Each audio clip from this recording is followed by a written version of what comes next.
Qasim, Sulaiman, it's a pleasure to speak to you both. This is the first time you ever speak publicly about really anything related to your father or anything at all. For anyone that doesn't know, especially those outside of Pakistan, your father, former Prime Minister Imran Khan, was jailed over a year ago now. It was, I think I told you guys, I did an interview with him weeks beforehand on the day of the Russian mutiny. And it's one of the most emotional interviews I've ever done. And, you know, most Pakistanis, most of the international community view this imprisonment as just a complete political witch hunt. And it seems as part of a broader, history of military control by the Pakistani military, or political control by the Pakistani military. That's essentially dominated the country's politics for decades now. I want to start with a quote, a tweet by your mother, Jamima. In the last few weeks, there have been serious and concerning developments regarding my son's father, Imran Khan's treatment in prison. The Pakistani authorities have stopped all visits to him by his family and his lawyers. They have also postponed all court hearings. In addition to cutting off in-person visits, and in defiance of a court order, his weekly calls to his sons, Sulaiman and Qasim Khan, you guys, who are British and who live in London, were stopped on the 10th of September. We've received reports that the authorities have now turned off the lights and electricity in Imran Khan's cell, and he's no longer allowed to leave his cell at any time. The jail cook has even been sent on leave. He's now completely isolated, in solitary confinement, literally in the dark, with no contact with the outside world. His lawyers are concerned about his safety and well-being. So that was your mum a few months ago, October last year. Guys, again, pleasure to have you on the show. And my first question is this an accurate description by your mother? Yeah, I mean, completely. We've known for a while that he's gone through periods of having no light in his cell. He's been in there for nearly 2 years, and there have been periods of, no access to the outside world, no access to doctors. We're well aware of the situation, and he's been in, prolonged solitary confinement. So, if only we were able to speak to him more. The court mandates that we speak to him once every week. We speak to him once every 2 or 3 months, if that. I think when that tweet was put out, was actually after large protests in Pakistan about the elections and about just general suppression of democracy in Pakistan. And as a punishment, I think they really ramped up those punishments. No light in the cell, no visitors, and so on. So I heard that and I think he mentioned it himself, and a few others have talked about it, that he's in a death cell, which is essentially not only solitary confinement, but solitary confinement that's mainly aimed at either those with a death sentence or even terrorists. He put out a message himself, I think it was mid last year. He said, quote, "I am confined in a 7 by 8 foot death cell, typically reserved for terrorists to ensure they have no contact with anyone." Can you tell me more about that cell and his conditions, and maybe also give us an idea of the last time you've spoken to your father? What we know is that he has no access to other prisoners. He is, alone in there. He's occasionally in the pitch black for prolonged periods. There was one period where he was in there for 10 days in the pitch black, no electricity, no nothing. And I remember when I spoke to him about that, he said the first 2 days were beyond difficult, and then he was able to get into a kind of Zen-like mentality, and what ended up being 10 days, he said it could have been a year. So yeah, the situation in his cell is pretty bleak. He is, one thing I know about your father, he is a very resilient man. You kind of touched on how he's coping with this. Can you give us an idea of how was it in the early stages when you have those calls with him, and how is it today? Is he still as strong? Is he struggling? I can't even imagine being in the dark for 10 days. So he's definitely, that's a very accurate description. He's definitely, resilient. He's probably one I would say, I'm obviously biased, but he is definitely the most resilient person that I know by a distance. Very, very mentally tough. And he sat, whenever we speak to him, he's as strong as ever. But you know, he's not the type of person to complain about the conditions that he's in.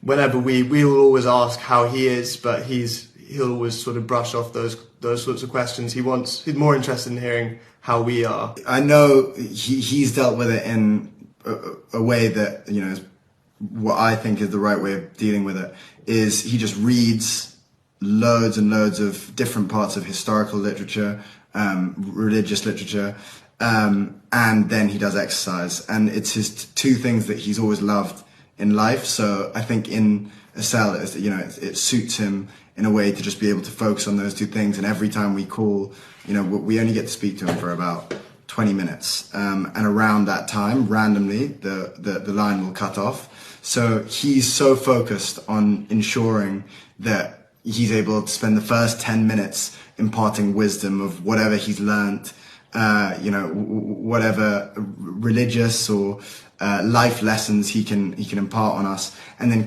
the last 10 minutes, he's very focused on finding out how we are, what's our situation, how's our family, and things like that. So we don't actually get very much time to ask about how he's coping, but I know he's doing a lot of reading, that's for sure. So your last call, did you say how long ago was your last call? 2 weeks ago, probably. Yeah, probably the first call we've had with him for about 2 months. But yeah, we were lucky enough to speak to him like 2 weeks ago. How does that work? So, like, do you know in advance you're going to speak? Like, so, for example, today, do you know when you're going to speak to him next? No, so it's really chaotic. In fact, I'm glad you asked, because we'll get a message, and it can be sometimes at about 4 a.m. On any day, and it'll suddenly say, "Okay, call coming at 10 a.m." So we have 6 hours, and if we're not awake through that period, then we miss it, which has happened before, and then we have to wait another 3 months before anything comes about.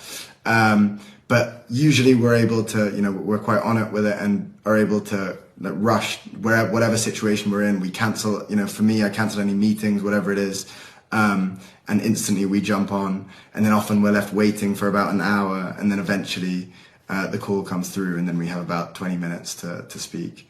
So there's no protocol. It's a complete mess. It just feels like a torture technique. Why do you think they're doing it this way? Why are they treating the former prime minister of the country, and what I consider to be the most popular man in the country? Like, I get people all the time when I meet someone from Pakistan, a lot of times they remember me from that one interview. That interview had more impact, you know, on you know, people talking to me than any leader I've ever interviewed. Just to kind of give an idea to the world of how popular Imran Khan is in Pakistan. And again, he was the former prime minister, a very popular one. Why do you think they're treating him this way? You hit the nail on the head. It's a technique to try and break him. He's a very, very resilient person, and he's one of the hardest people possible to break. But all of these techniques, you know, shutting off the lights, leaving him in the pitch black, not allowing doctors to go and see him, making sure that all of our calls are at completely random times and that we might miss them, or whatever, not letting us have our court mandated weekly phone calls. All of this is tactics to try and break him. But he's, you know, good luck, because he's as resilient as they come mentally, and that comes down to his faith. He has strong faith in God. And also he's, you know, always had that kind of mental toughness as well. So it's all torture techniques, exactly as you say. Another thing, wasn't he offered, because he did an essay not long ago on Time magazine, and he talked about being offered the option or a deal that included house arrest, and he rejected that deal. And I think he had demands. I think he wanted some other people related to his family or members of his political party. Maybe Sulaiman, can you give me a bit more context on that deal? And kind of him rejecting that deal is another indicator of his resilience. So I think that's mainly to do with the fact that there are many of his supporters and his party members and family members who are in prison currently in similar conditions to him. So, and he's very, very principled, and he wouldn't, you know, on their behalf, I think that definitely would have played a part. He wouldn't want to kind of he'd want to be aligned with them. He's always been kind of very principled, and I don't think he'd go against his principles very on a whim. What have you guys told him? Like, I'm just imagining if I had my father or a family member in a similar position, and I'd be urging him, because you guys born in London, live in London, so you're away from Pakistani politics. And if I was in your position, I would be convincing my father to do whatever it takes just to get out of jail and just to have his freedom again. Have you guys tried to convince him of doing this? So actually, when we were younger, when I was younger, you know, I'd hated him being in politics. Would way rather him just do sort of cricket punditry or analysis, and live an easy life in London or you know, out of politics.